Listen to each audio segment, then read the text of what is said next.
আমরা নীলফামারী প্রেস ক্লাবে কি উদ্দেশ্যে এখানে জমায়েত হয়েছি এবং প্রেস কনফারেন্স করছি সে বিষয়ে আপনারা শুনেছেন।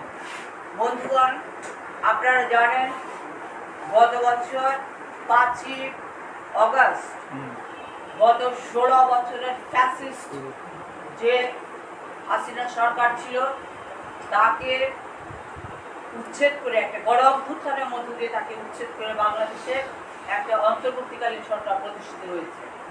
বন্ধুগণ, যে কথাটি আমি পরিষ্কার করে বলতে চাই, আজকে এই গণ অভ্যুত্থানের মধ্য দিয়ে ফ্যাসিস্ট হাসিনার পতনের সময় যে ব্যাপক রকম হত্যাকাণ্ড ঘটিয়েছে রাষ্ট্রের তৎকালীন সরকারের নির্দেশে রাষ্ট্রীয় বাহিনী, এবং তাদের মধ্যে যারা নিহত হয়েছেন তাদের মধ্যে সবচেয়ে বেশি হচ্ছে শ্রমজীবী মানুষ, গার্মেন্টস শ্রমিক সহ বিভিন্ন শ্রমজীবী মানুষ সবচেয়ে বেশি জীবন দিয়েছেন এই গণ অভ্যুত্থানের এবং এই ফ্যাসিস্ট সরকার পতনের সময়। এই বিষয়টা আপনারা জানেন, আপনাদের মিডিয়ার মধ্য দিয়েও কিন্তু সেই বিষয়টা দেশবাসী জেনেছেন। আজকে আমরা এখানে উপস্থিত হয়েছি অত্যন্ত দুঃখ ভারাক্রান্ত মন নিয়ে। আমি যখন কথা বলছি তখন আমাদের সামনে আপনাদের নীলফামারী যে উত্তর আইপিজেডে গত 2 তারিখে দেখা যাচ্ছে যে আমাদের শ্রমিক একজন শ্রমিক গুলি চালানো হয় এবং একজন শ্রমিক নিহত হয়েছে। শুধুমাত্র এটাই নয়, এই সরকার ক্ষমতায় আসছে একটা গণ অভ্যুত্থানের মধ্য দিয়ে মানুষের ব্যাপক স্বপ্ন, মানুষের একটা বৈষম্যহীন একটা সমাজ প্রতিষ্ঠা করবে এই প্রত্যাশার জায়গা নেই। কিন্তু আমরা কিন্তু দেখতে পাচ্ছি এখনো পর্যন্ত সমাজের সেই বৈষম্যহীন চিন্তা এখনো পর্যন্ত বাস্তবায়িত হয়নি। রাষ্ট্রে এখনো পর্যন্ত শ্রমজীবী মানুষের সাথে আজকে ধনিক শ্রেণীর সরকারের উপদেষ্টারা একজন কোটি কোটি টাকার মালিক হয়েছেন, আর আমাদের শ্রমিকরা আজকে যে ন্যূনতম মজুরি ঘোষণা করা হয়েছিল আমাদের তুমুল আন্দোলনের মধ্য দিয়ে, অনেক রক্তপাতের মধ্য দিয়ে 2023 সালের নভেম্বরে যে মজুরি ঘোষণা করা হয়েছিল সেই মজুরি পর্যন্ত আমরা এই উত্তর আইপিজেডে কার্যকর হতে দেখি নাই। আজকে এখানে দেখা যাচ্ছে যে সর্বনিম্ন যিনি মজুরি যেটা ঘোষণা করা হয়েছিল 12,500 টাকা, আজকে এই 12,500 টাকা পর্যন্ত এখানে কার্যকর হয়নি, আমরা এখানে চলতে দেখতে পাচ্ছি। আর এর পাশাপাশি আমি আরেকটা কথা বলতে চাই, সেটা হলো এই সরকার ক্ষমতায় আসার পরে চারবার শ্রমিকদেরকে গুলি করে হত্যা করেছে। আজকে প্রথমে আমি আপনাকে একেবারে সময় উল্লেখ করে দিনক্ষণ উল্লেখ করে বলতে চাই আপনাদের বোঝার সুবিধার্থে, আপনাদের জানার সুবিধার্থে। সেটা হলো সরকার গঠন করা হয়েছে, অন্তর্বর্তীকালীন সরকার গঠন করা হয়েছে 8ই অগাস্ট, আর 30শে সেপ্টেম্বর মাত্র 1.5 মাসের মাথায় আশুলিয়ার ম্যাঙ্গো টেক্স গার্মেন্টস যেটা ছিল সেই গার্মেন্টসে গুলি চালিয়েছে। শ্রমিকরা মজুরি দাবিতে আন্দোলন করছিল, সেখানে গুলি চালানো হয়েছে এবং সেখানে কাউসা নামে আমাদের এক শ্রমিক ভাই নিহত হয়েছেন এবং আরো 5 জন শ্রমিক গুলিবিদ্ধ হয়েছে। এরপরে 1 মাস না যেতেই অক্টোবর মাসের 23 তারিখে আশুলিয়ার আরেকটি কারখানা জেনারেশন নেক্সট লিমিটেড, সেই কারখানায় আবার বিবর্ষণ করা হয়। সেখানেও শ্রমিকরা মজুরি দাবি সহ অন্যান্য ভাতাদি দাবি নিয়ে তারা আন্দোলন করছিলেন এবং সেই যে গুলি চালানো হয়েছে সেখানে চম্পা খাতুন নামে একজন নারী শ্রমিক সেখানে নিহত হয়েছেন এবং আরো 6 জন নারী এবং পুরুষ শ্রমিক তারা কিন্তু আহত হয়েছেন, ব্যাপকভাবে গুলিবিদ্ধ হয়েছে। এরপরে এটা তো 23 তারিখের ঘটনা বললাম, 23শে অক্টোবরের কথা বললাম। এরপরে 30শে অক্টোবর আবার মিরপুরে গুলি চালানো হয়েছে এবং অনেক শ্রমিক সেখানে আহত হয়েছেন। আর এবার 2 তারিখে 2রা সেপ্টেম্বর আপনাদের এই উত্তর আইপিজেডে গুলি চালানো হয়েছে। এইভাবে 4বার আজকে গুলি করে হত্যা করা হয়েছে আমাদের শ্রমিকদেরকে। এই জন্যই কি বাংলাদেশে এই শ্রমিকরা রক্ত দিয়েছিল? এই জন্যই কি আমাদের গার্মেন্টস শ্রমিক সহ শ্রমজীবী মানুষ আজকে ফ্যাসিস্ট সরকারের বিরুদ্ধে আন্দোলন করেছিল, লড়াই করেছিল? আজকে 1 বছরের বেশি পার হয়ে গেল, এখনো পর্যন্ত আমরা দেখি যে আমাদের মজুরি বোর্ড গঠন করা হয় নাই এবং শ্রমিকদের মজুরি বাড়ানো হয় নাই। এটা আমাদের একটা অন্যতম দাবি। এখনো পর্যন্ত আপনারা জানেন গত সরকার সময়ের সময় আমরা দেখেছি আমাদের ইপিজেডগুলিতে একটা বর্বরোচিত আইন আজকে সেখানে কার্যকর রয়েছে। এখনো পর্যন্ত আমরা দেখি যে সমস্ত কারখানাগুলিতে শ্রমিকদের ট্রেড ইউনিয়ন করার অধিকার নাই, এবং বিশেষ করে ইপিজেডগুলোতে একটা বর্বরোচিত আইন সেখানে কার্যকর রয়েছে। শ্রমিকদেরকে ধারাওভাবে সারা দেশে শ্রমিকদের উপর নির্যাতন, নিপীড়ন, নানা রকম এবং ব্ল্যাকলিস্টিং, যেটা আমাদের আগের বক্তব্য বলেছেন, এগুলি চলছে। আমরা এই যে আমাদের এখানে আজকে সংবাদ সম্মেলনের মধ্য দিয়ে আমরা এখানে 5টা দাবি উত্থাপন করছি। বন্ধুরা, আপনারা যে সমস্ত সংবাদপত্রের যে সমস্ত বন্ধুরা আছেন, বিভিন্ন জাতীয় দৈনিক পত্রিকার, আপনারা প্রিন্ট মিডিয়ার, আপনারা আরও অন্যান্য মিডিয়া, যে সমস্ত অনলাইন মিডিয়ার যে সমস্ত সংবাদপত্র সবাই যারা আছেন, সমস্ত সাংবাদিক ভাই বোনদের প্রতি আমি আহ্বান জানাবো, আমাদের এই 5 দফা দাবি আপনারা নিয়ে যাবেন এবং সেটা আপনাদের মাধ্যমে দয়া করে দেশবাসীর কাছে আমাদের দাবিটা আপনারা তুলে ধরবেন। এই জিনিসটা আমরা আসলে দেখতে চাই।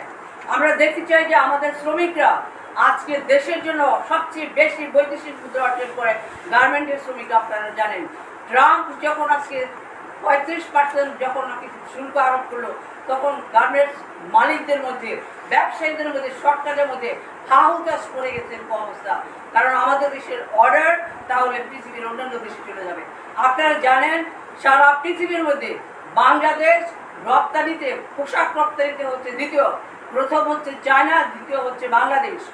আর আজকে এখন অনেক আমাদের দাবির আন্দোলনের ফলে 20% ট্রাম্প এই জন্য 20% আজকে শুল্ক আরোপ করেছে।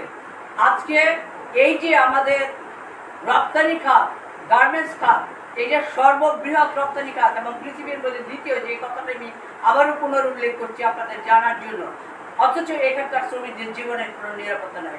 এখানে এখনো পর্যন্ত বেশিরভাগ নারী শ্রমিক, আমাদের নারী শ্রমিককে এখানে নানা রকমভাবে নিগৃহীত হয়, কারখানার ভেতরে তারা যৌন নিপীড়নের মুখোমুখি হয়, তার পথে ঘাটে কারখানা তারা যৌন নিপীড়নের মুখোমুখি হয়।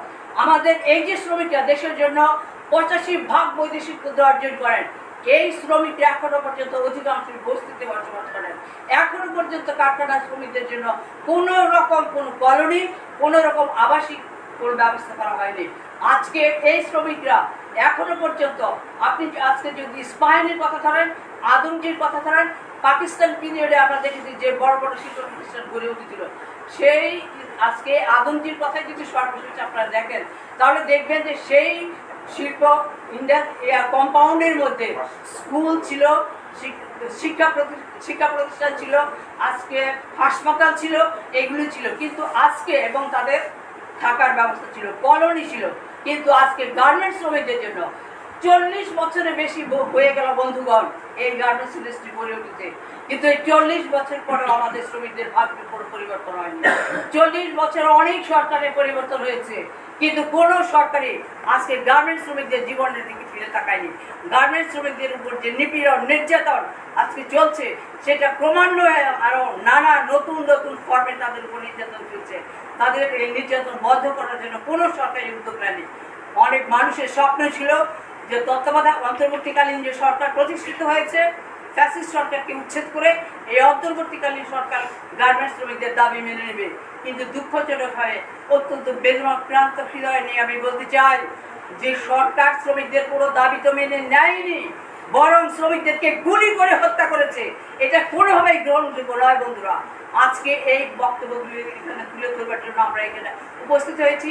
আমি আমার বক্তব্য শেষ করার আগে আরেকবার আমি আপনাদেরকে অনুরোধ জানাতে চাই বন্ধুগণ, আমাদের যে 5টা দাবি আমরা এখানে উল্লেখ করেছি, এই 5টা দাবি আপনারা আপনাদের জাতীয় মাধ্যমে, আপনাদের গণমাধ্যমের মধ্য দিয়ে দেশবাসীর কাছে আপনারা পৌঁছে দিবেন।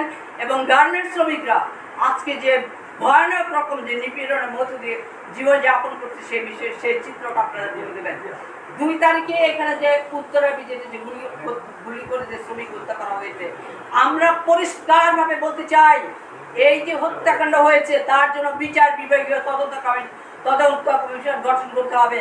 এবং হত্যার সাথে কারা জড়িত, তারা কি সেনা সদস্য, তারা কি পুলিশ বাহিনীর সদস্য, তাদের যারা এই হত্যাকাণ্ডের সাথে জড়িত তাদেরকে অবিলম্বে গ্রেফতার করে উপযুক্ত শাস্তির ব্যবস্থা করতে হবে।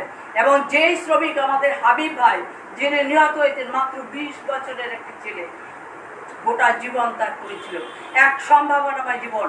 আমরা আজকে সকালে এসে সাথে সাথে আমরা হাবিব ভাইয়ের বাসায় গিয়েছি, সেখানে আমরা দেখেছি তার পরিবার কি কঠিন কষ্টের মধ্য দিয়ে তারা জীবনযাপন করছেন। তার বাবা চিকিৎসা করতে পারছেন না, তাদের 3 বেলা খাবার নিশ্চয়তা নেই। অথচ আজকে কেবি কারখানা কর্তৃপক্ষ, ব্যবসা, সরকার কেউই আজকে ওই নিহত শ্রমিকের দিকে ফিরে তাকাচ্ছে না বন্ধুরা। সেই জন্য আমি দাবি জানাচ্ছি আপনাদের মাধ্যমে যে অবিলম্বে যে শ্রমিক নিহত হয়েছেন তাকে এক জীবনের সমপরিমাণ 50 লক্ষ টাকা ক্ষতিপূরণ তাকে দিতে হবে। অন্যান্য দাবিগুলো এখানে উল্লেখ করা হয়েছে। এই কথাটা বলে আমি আমার বক্তব্য শেষ করছি যে যদি আজকে এই যে নীলফামারীতে এসে আমরা প্রথমে হাবিব ভাইয়ের বাসায় গিয়েছি, তারপরে আমরা এখানে ডিসি অফিসে গিয়েছি, আমরা এখানে ইপিজেডের সাথে কথা বলেছি, আমরা এসপি সাহেবের সাথে কথা বলেছি, সবার কাছে আমরা পরিষ্কার করে বলেছি। এসপি সাহেবও বলেছেন, ইপিজেড থেকে বলা হয়েছে একটা মামলা দায়ের করা হবে।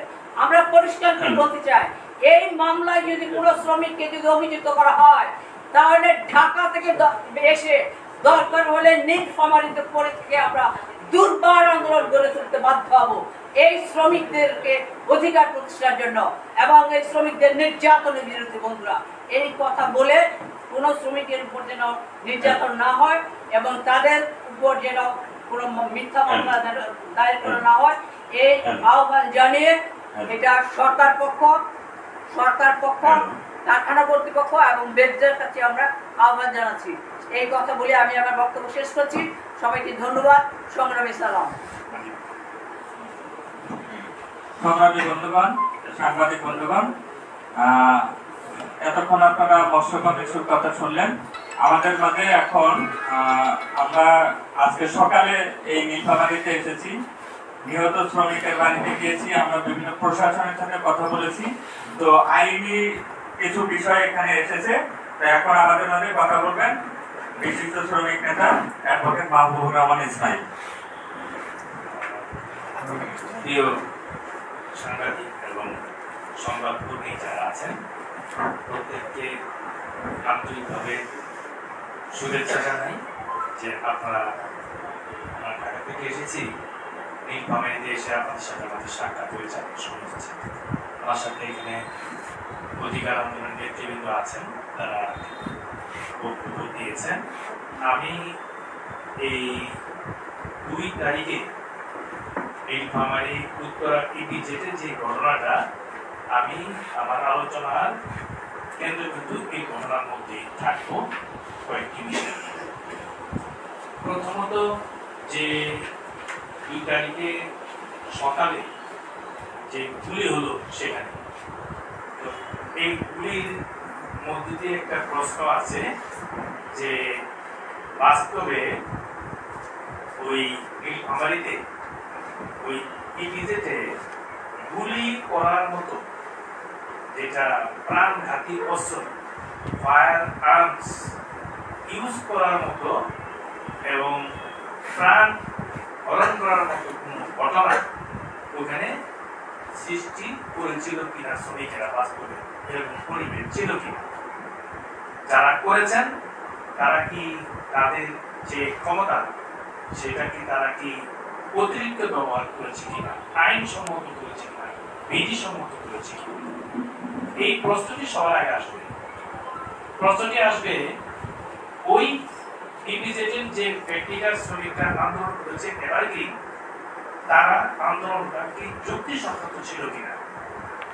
যুক্তিসঙ্গত হলে সেখানে ইপিজেড তাদের নিজস্ব 6 জন আর্বিট্রেটর আছে, যাদের বেতন এক একজন লক্ষ টাকার উপরে। এই আর্বিট্রেটর তাদেরকে কাউন্সিলর করে তারা সেখানে সঠিকভাবে সমাধানের উপযুক্ত পদক্ষেপ নিয়েছেন কিনা। যদি নিতেন তাহলে তো সমস্যার সমাধান শ্রমিকদের হয়ে যেত, তাহলে কোথায় গ্যাপ ছিল।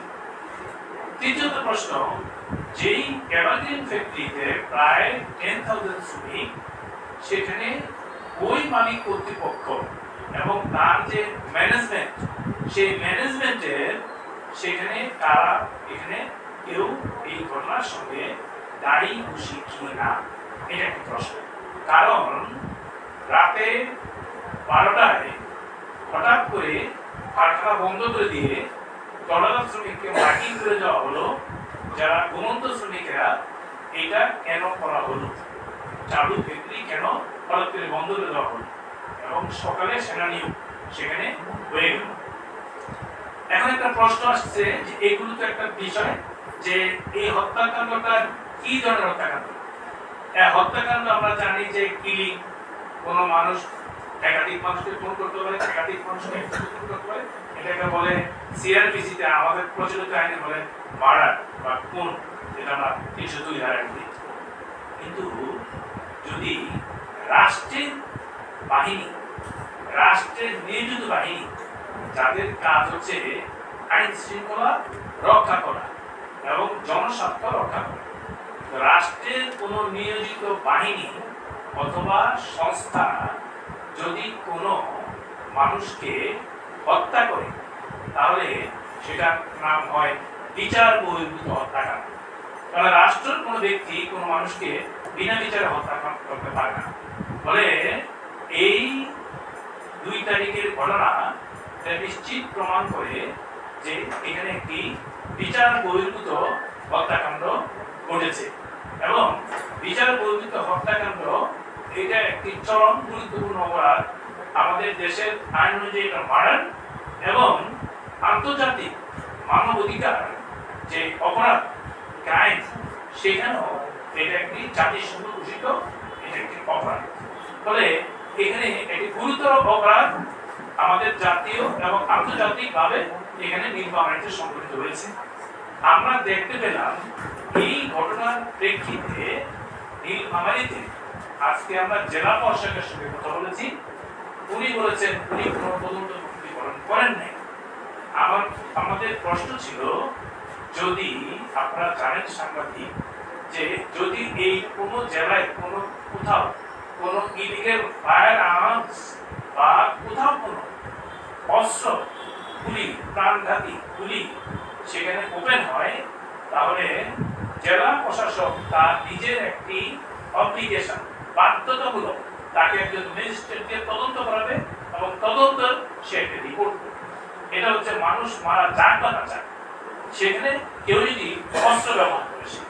ফলে এই ঘটনার প্রেক্ষিতে যেখানে একটি সারা দেশ জেনে আন্তর্জাতিকভাবে হয়েছে, আমাদের নীলফামারী জেলা প্রশাসক উনি জানিয়েছেন উনি কোনো তদন্ত কমিটি গঠন এই পর্যন্ত করেন নাই।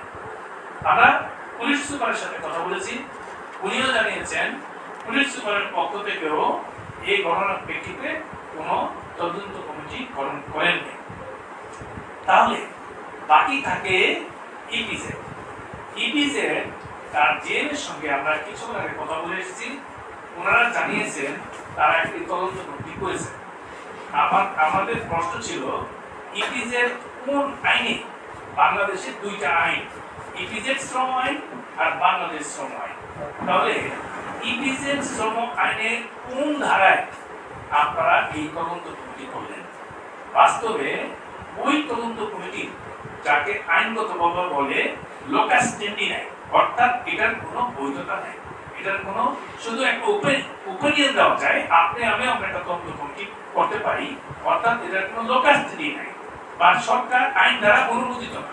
ফলে একটা তদন্ত কমিটি তারা করেছেন। তদন্ত কমিটি কবে রিপোর্ট দিবেন এটা তাদের বিষয়।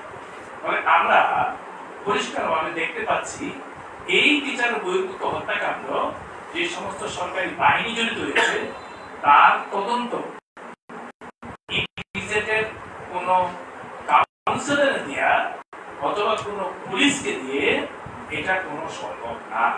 ফলে এটার বিচারও সম্ভব না। ফলে যার কারণে আমাদের পূর্ববর্তী নেতৃবৃন্দ মোশাররফ ইসু, তোফাজ্জল হোসেন, রাজু আহমেদ ওনারা বলেছেন যে আমাদের এটার জন্য এমন একটি তদন্ত কমিটি করা দরকার যে তদন্ত কমিটি নিরপেক্ষ, নীলফামারীর কোন স্বার্থ সংশ্লিষ্ট সাথে জড়িত থাকবে না। এটার জন্য বিচার বিভাগীয় একটি তদন্ত কমিটি করা একটা অপরিহার্য দাবি। আমরা আজকে এই প্রেস কনফারেন্স থেকে বলছি এই হত্যাকাণ্ড এটা একটি বিচার বহির্ভূত হত্যাকাণ্ড এবং এটা একটি গুরুতর অপরাধ, গুরুতর হত্যাকাণ্ড করার অপরাধ।